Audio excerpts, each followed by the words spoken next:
Twitter will become an Elon Musk company. Good morning, ladies and gentlemen. This is another declaration of truth from your host, Terry A. Hurlbut. And what a declaration this will be. This is the last thing I expected.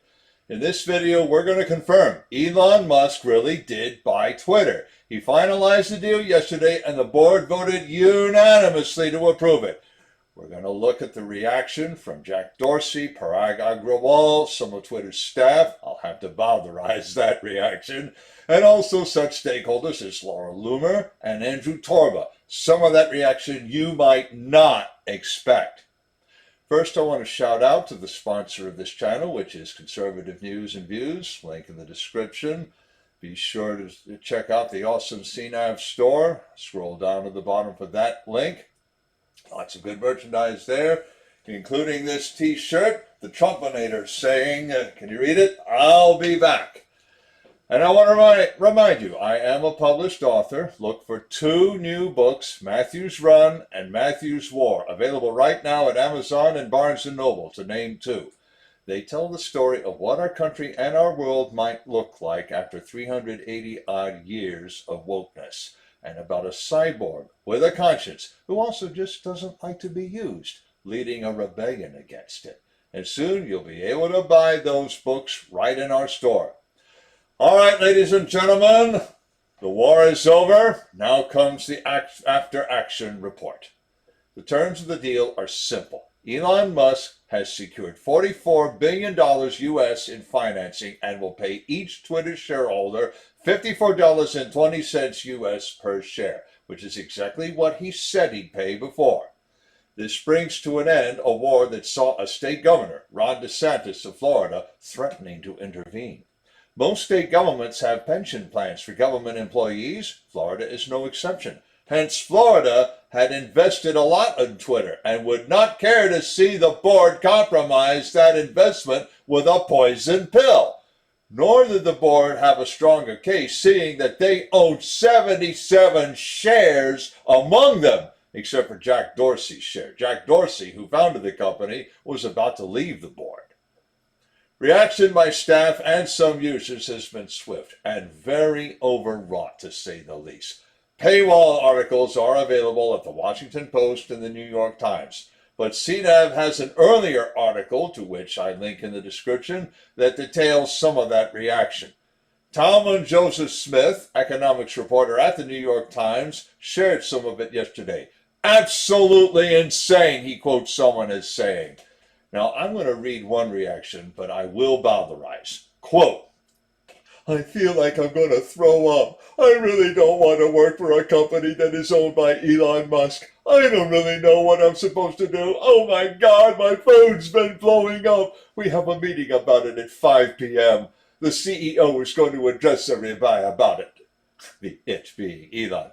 I feel like he's this petulant boy and that he's doing this to troll. He doesn't know anything about our policies and what we do. His statement about our algo, meaning algorithm, is fornicating, insane. We're just going to let everybody run amok. Nobody knows. Unquote.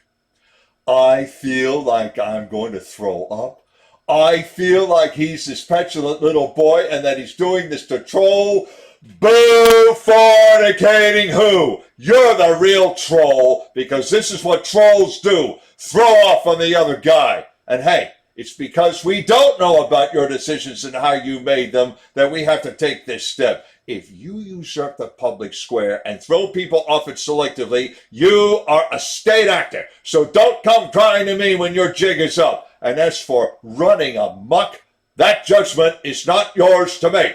Nor should anyone ever let you think it was. Now, Jack Dorsey doesn't feel that way. He loves this deal, as we hear from The Verge and The Guardian. To be more accurate, Jack Dorsey thinks Twitter needs to be some kind of public trust. But if anyone had to own it, he trusts Elon Musk more than anyone else. Quote, solving for the problem of it being a company, Elon is the singular solution I trust. Elon's goal of creating a platform that is maximally trusted and broadly inclusive is the right one. That is also Parag Agrawal's goal and why I chose him. Thank you both for getting the company out of an impossible situation. Unquote, Jack Dorsey. Actually, Jack Dorsey read Parag Agrawal totally wrong. He never intended that Twitter be broadly inclusive because he sought to exclude conservative voices. Laura Loomer, now running to get back into Congress, put the matter bluntly on her Telegram feed. Looking to Elon Musk as some kind of white knight does not satisfy her. She, of course, intends to repeal platform protections under Section 230 of the Communications Decency Act. More than that, Twitter threw her off the platform and she resents it, nor does she see a change of ownership as sufficient to solve the problem. Andrew Torba at Gab.com is furious. He subscribes to the theory of Elon Musk as Trojan horse, and he reminds everyone that his infrastructure, down to the server farm, is independent, whereas Twitter's isn't. What's next for Twitter? Well, bear in mind that the deal to buy Twitter and take it private has gone no further than the board approval stage.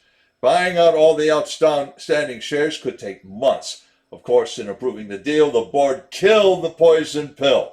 The company will issue no more shares, nor let anyone buy in at a discount.